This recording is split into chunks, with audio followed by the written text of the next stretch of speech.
네, 알파 플러스 시간입니다. 성공적인 투자는 작은 차이에서 옵니다.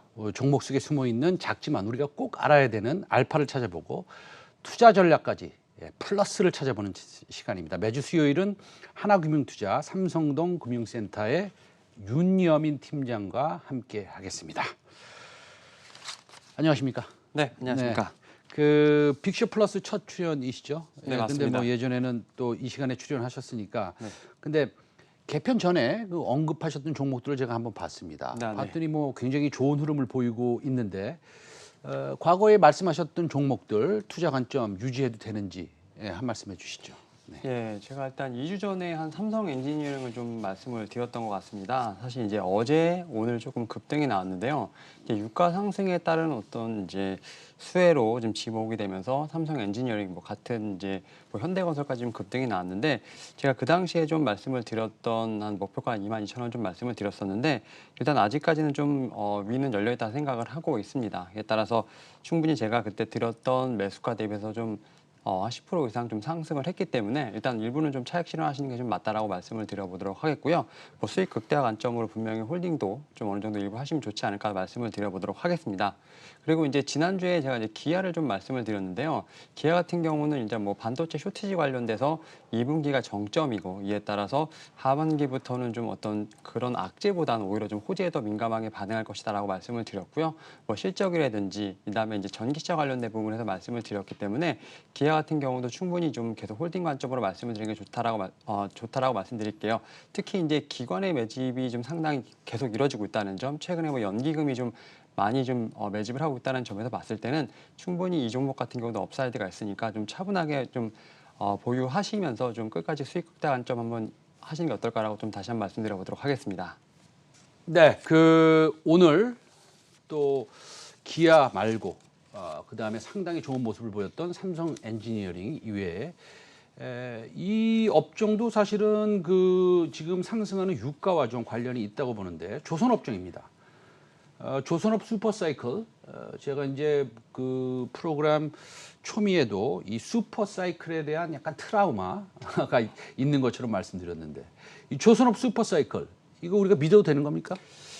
솔직히 뭐 슈퍼사이클이라고 좀 말씀드리긴 좀 그렇고요. 일단은 기저효과라는 부분이 좀 충분히 있어야 되지 않을까 좀 싶습니다. 그리고 이제 조선업 같은 경우는 여러 가지 좀 이슈가 있는데 일단 뭐 세계 경제 세계 전망에 대한 회복에 대한 부분도 있고요. 그다음에 글로벌 물동량 증가라는 부분들, 그다음에 이제 국제회사 기구를 통해서 이제 어떻게 보면 노후 선박이 교체된다는 점, 어떤 이러한 점이 좀 같이 맞물리면서 작년 대비해서 좀 발주량이 좀 늘어난 부분 충분히 있다라고 말씀드릴 수 있을 것 같고요. 또 특히 이제 클락슨 리서치에서 지금 얘기를 한 부분에 따르면 지금 작년 대비했을 때 올해 지금 뭐 발주량이 한 54% 정도 증가를 했다라는 부분들, 그리고 이제 2031년까지 좀 한 발주량이 2배 정도 늘어난다라고 좀 얘기가 나온 부분이 있는데 이게 어느 정도 좀 수준에 올라가게 되면 거의 뭐 이제 같은 수준으로서 올라가는 거지 계속 뭐 연평균 2배가 올라가는 부분은 아니라고 좀 생각이 들고 있습니다. 그리고 일단 뭐 조선사 같은 경우는 뭐 아직까지는 실적이 좋지 않은 부분들이 이제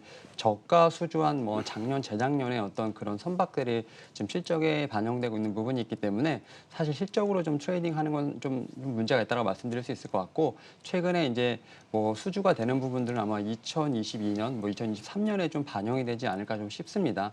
일단 뭐 수주 같은 경우는 이미 이제 6월 초긴 하지만 대부분 이제 종목들이 이미 올해 수주 목표량의 한 50% 이상을 좀 어느 정도 지금 달성을 했기 때문에 이런 부분에서 오히려 좀 슈퍼사이클에 대한 얘기가 나오지 않나 좀 생각을 하고 있습니다. 네, 그 지금 6월 달에 가면은 우리 뭐 시청자 여러분들도 아실 수 있지만 우리 그 팀장님도 아시죠? 그 에너지 이피션시 existing ship index. 네. 요거 좀 깁니다. 요게 이제 뭐냐면 에너지 효율성 기존 선박 지수라고 그냥 직역을 하겠습니다, 제가. 에너지 효율 지수인데 에너지 이피션시 existing ship index가 나오는데 이거에 대한 시사점은 어떤 거라고 생각하세요?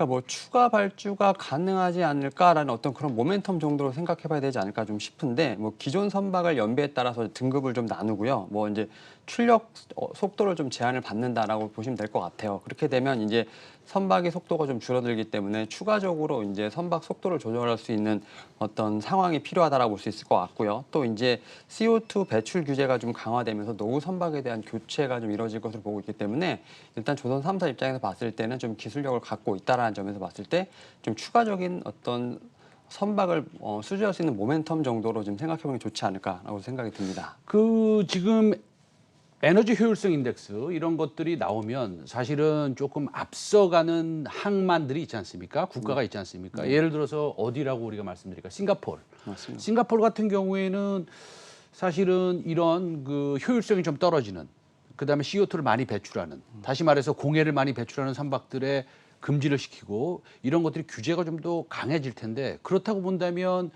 뭐 LNG 그 연료를 통해서 엔진을 개발하는 뭐 HS 엔진 같은 이런 회사들의 조금 모멘텀이 생길 수 있다라는 생각 한번 해보셨나요? 네, 맞습니다. 지금 네. LNG 선박 같은 경우는 이제 LNG 화물을 좀 운송을 하는 선박이라고 볼 수 있겠고요. 뭐 이제 특수한 뭐 화물장이라든지 뭐 이역 설비를 뿐만 아니라 LNG 연료를 또 통해서 어떻게 보면 이제 최고 수준의 건조 기술이 필요한 부분이 있기 때문에 말씀하셨던 HSG 엔진 같은 어떤 이제 조선사뿐만 아니라 관련된 어떤 회사에도 분명히 충분히 모멘텀이 되지 않을까 좀 생각을 하고 있고요. 결국 이제 조선의 어떤 기술들, 이제 뭐 고효율로 가는 부분들, 신재생 에너지 쪽으로 가는 부분들에 있어서 분명히 조선 3사뿐만 아니라 이러한 종목들도 충분히 모멘텀이 있지 않을까 좀 생각을 하고 있습니다. 알겠습니다. 자, 조선 빅3가 있습니다. 대우조선해양 있고요.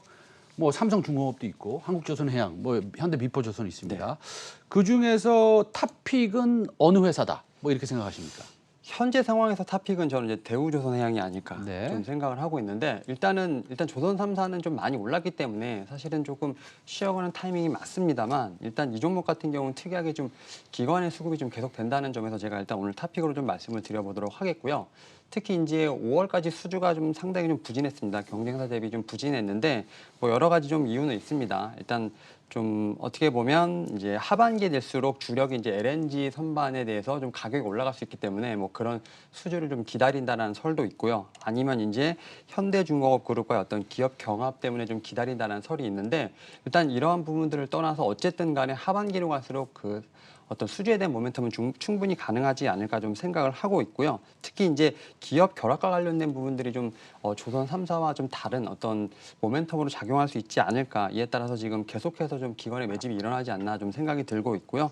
특히 이제 재무적으로 봤을 때는 좀 말씀드렸던 1분기 좀 매출이 좀 급감하긴 했습니다만 그래도 보유성 현금 자산이 좀 높기 때문에 아직까지 재무적 리스크도 좀 탄탄한 상황이라 말씀드릴 수 있을 것 같습니다. 알겠습니다. 지금 6월에 발표될 총회에서 발표될 에너지 에피션시 existing ship index 효율성 지수에 관련해서 HSD 엔진에 대해서 말씀드렸고요. 그다음에 우리 그 삼성동 금융센터 하나금융투자의 유민 팀장께서는 대우조선해양을 갖다가 토픽으로 꼽으셨습니다. 지금까지 하나금융투자 삼성동 금융센터 윤여민 팀장이었습니다. 오늘 감사합니다. 네, 감사합니다.